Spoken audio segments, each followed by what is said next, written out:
मेरे YouTube channel में आप सभी का स्वागत है आर्ट गैलरी में। यहाँ पर नेट के लिए आपके पास दो बुक्स होती हैं, फर्स्ट और सेकंड पेपर। ये मेरे पास जो विजुअल आर्ट का है ये सेकंड पेपर है और ये आपका UGC नेट जो है ये फर्स्ट पेपर है। ठीक है, यहाँ पे आपके राइटर्स भी लिखे हुए हैं एंड यहाँ पे सेकंड पेपर के भी राइटर्स लिखे हुए हैं, आप देख सकते हैं। और इसके बाद मैं इनसे इसके अंदर का मटेरियल भी आपको बताऊँगी, सिलेबस क्या क्या है इसमें, और इनसे बेस्ट रिलेटेड क्वेश्चंस वगैरह और टेस्ट पेपर भी सॉल्व करवाऊँगी।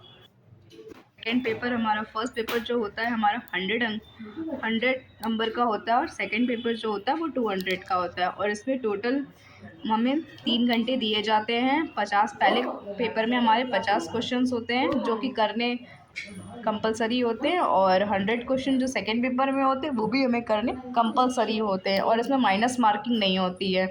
ठीक है, फर्स्ट पेपर का सिलेबस दिखा रही हूँ। यहाँ पर 10 चैप्टर है और कुछ सेट होंगे आपको सॉल्व करने के लिए। आप ऐसे देख लो पहले, फिर उसके बाद मैं आपको यहीं पर पहला सेट के 10 क्वेश्चंस कुछ डेमो के लिए दिखाऊंगी सॉल्व करके, फिर मैं यहाँ पे डाल दूँगी और आपको करने होंगे। और आपको जो जो चैप्टर्स नोट करने हो वो आप नोट भी कर सकते हो। इसके अलावा मैं इनसे रिलेटेड कुछ क्वेश्चंस आपको बता दूँगी। प्रश्न पत्र से रिलेटेड मैं एक सेट है यहाँ पर 2022 का, इसमें ये पहला क्वेश्चन है जो कि इसके लिए मैंने एक आपके लिए एक सर ढूंढे हैं जो कि आपको ये सवाल बहुत अच्छे से एक्सप्लेन करेंगे। देखते हैं कि इस क्वेश्चन को हम लोग कैसे सॉल्व करेंगे। सबसे पहले अगर आप कुछ क्वेश्चन को पढ़ेंगे तो आपको पता चल जाएगा कि इसकी जो 100% की जो वैल्यू है वो आपको 1400 दी हुई है। आप इसके ज़रिए यहाँ पे 1% की वैल्यू निकालेंगे तो वो 14 आ जाएगी। ठीक है, आपको निकालना है। सबसे पहले आप देखेंगे तो राज्य बी में डीजल कारों की संख्या और राज्य डी में पेट्रोल कारों की संख्या के बीच का आपको डिफरेंस निकालना है। तो आपको इस सेकेंड ऑप्शन में देखना है और आपको जो है इस फोर्थ वाले कॉलम में देखना है, सॉरी रो में देखना है। तो आप इसमें देखेंगे कि आपको यहाँ पे 5 की वैल्यू चाहिए और यहाँ पर आपको 1 की वैल्यू चाहिए। अगर मैं आपको ट्रिक की मेथड से समझाऊँ तो आप देखेंगे कि यहाँ पे जो 5 की जो इसकी वैल्यू आएगी वो आएगी 140। ठीक है, और यहाँ पे जो इसकी 1 की जो वैल्यू आएगी वो आएगी वहाँ पर 182। ठीक है, और अगर आप इसका डिफरेंस निकालोगे तो आपके सामने जो आंसर आएगा वो आएगा 42, जो कि आपको यहाँ पर ऑप्शन बी में दिख रहा है। तो इस तरीके से आप जो है बहुत ही ईजिली तरीके से इसका आंसर फाइंड कर सकते हैं। आई होप आपको समझ में आ गया होगा। और अगर आपको यहाँ पे समझ में ना आया हो तो इसके लिए एक वीडियो की लिंक आपको डिस्क्रिप्शन में मिल जाएगी, जहाँ पर मैंने इसको बहुत ज़्यादा एक्सप्लेन में समझाया है, तो वहाँ पर आप इसे देख सकते हैं। यहाँ पर 6 नंबर क्वेश्चन मैं बता रही हूँ। निम्नलिखित में से कौन से प्रकार के शिक्षार्थी फ्लो चार्ट और रेखा चित्रों की सहायता से शिक्षा प्राप्त करते हैं? तो इसमें सही आंसर है ऑप्शन बी। तो चलिए देखते हैं कि 7 नंबर जो क्वेश्चन है, जिसमें आपको एक सूची दी हुई है।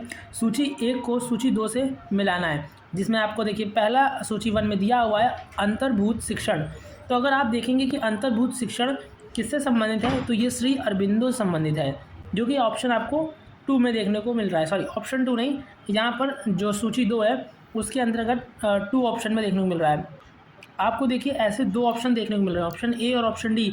इन दोनों में ही फर्स्ट का सेकंड है, तो हमें यहाँ पर सेकंड को भी मैच करना होगा, जो कि आपको दिख रहा होगा कि सेकंड है आपका भारतीय दर्शन शास्त्र के आध्यात्मिक पहलुओं पर ध्यान केंद्रित करना। अगर मैं आपको बताऊं तो ये आपका जुड़ा हुआ है डॉक्टर सर्वपल्ली राधाकृष्णन से, तो इसका मतलब यहाँ पे 2 का आपको थर्ड देखने को मिल जाएगा। तो इस तरीके से अगर आप देखेंगे तो इसका ऑप्शन आपको डी देखने को मिलेगा, जिसमें पहले का सेकंड से मिलान है, दूसरे का तीसरे से, तीसरे का चौथे से और चौथे का पहले से। तो इस प्रकार से आप समझ सकते हैं कि जो फोर्थ वाला है वो आपस में किस प्रकार से जुड़ा हुआ है। इसमें आप देखेंगे चौथा जो आपको दिया हुआ है प्रयोगात्मक शिक्षण, वो आपका जुड़ा हुआ है जॉन ड्यू से। ठीक है,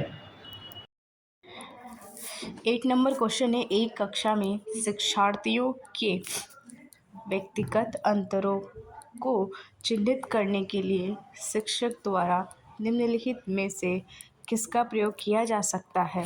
तो इसमें राइट आंसर है आपका बी।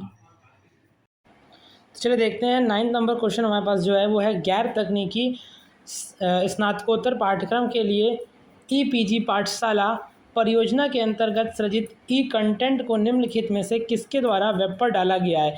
आपके सामने देखिए यहाँ पर 4 ऑप्शन है, NPTEL या INFLIBNET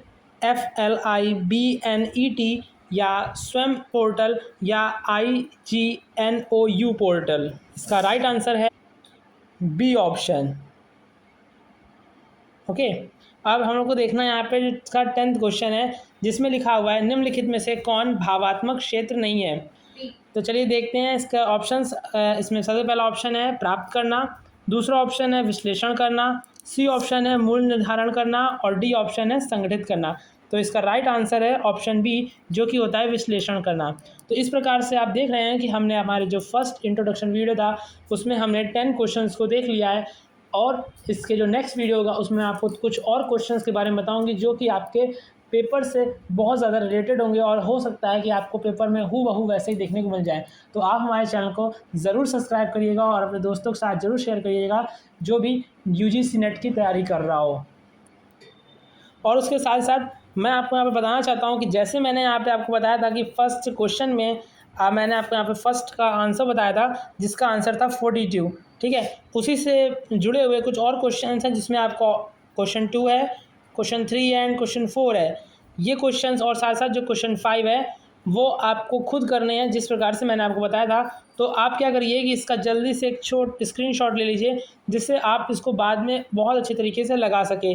आप ध्यान रखिएगा कि इसकी सारणी और आपके साथ जो क्वेश्चन है वो आप बहुत अच्छे से जो है स्क्रीनशॉट ले लीजिए, जिससे आपको जो है वो क्लियरली क्वेश्चन दिख सके। और आपको क्या करना है कि कमेंट में इसके आंसर को टाइप कर देना है। जिसका भी राइट आंसर होगा मैं उसको एक हार्ट दे दूंगा और साथ ही साथ उसका कमेंट भी पढ़ लूँगा। आई होप आपको समझ में आ गया होगा। तो चलिए मिलते हैं नेक्स्ट वीडियो में, तब तक अपना ध्यान रखिएगा। तब तक ले take care and good bye.